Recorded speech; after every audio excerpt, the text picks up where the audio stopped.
Reflect Tamil Nadu செய்திகளுக்காக செய்தி வாசிப்பவர் பாரதி கண்ணையா. காஞ்சிபுரம் வரதராஜ பெருமாள் கோவில் வைகாசி மாத பிரம்மோற்சவம் 7வது நாளான இன்று திருத்தேர் பவனி.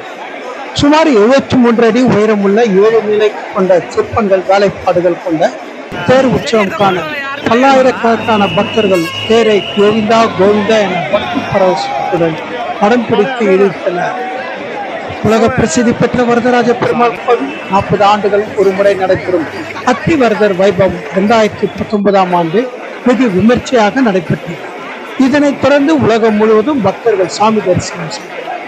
இந்நிலையில் வரதராஜ பெருமாள் கோவில் கடந்த ஞாயிற்றுக்கிழமை அதிகாலை வைகாசி மாத பிரம்மோற்சவம் கொடியேற்றத்துடன் தொடங்கியது. பிரம்மோற்சவத்தின் வரதராஜ பெருமாள் தங்க சப்பரம், சேஷ வாகனம், யானை வாகனம், கருட வாகனம் உள்ளிட்ட பல்வேறு வாகனங்களில் எழுந்தருளி பக்தர்களுக்கு காட்சியளித்து வந்தார். இந்நிலையில் மிக முக்கிய உற்சவமான இன்று 7ஆம் நாள் உற்சவத்தின் திருத்தேர் உற்சவம் வெகு விமர்சையாக நடைபெற்றது.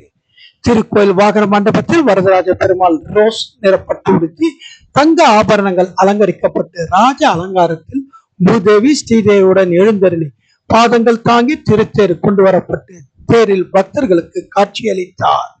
சுமார் 73 அடி உள்ள 7 நிலை கொண்ட சிற்பங்கள் வேலைப்பாடு கொண்ட திருத்தேர் உற்சவம் காண பல்லாயிரக்கணக்கான பக்தர்கள் தேரை கோவிந்தா கோவிந்தா என பக்தி பரவசுடன் வட இழுத்தனர். கலந்து கொண்ட பக்தர்களுக்கு வழியெங்கும் அன்னதானம் வழங்கப்பட்டது.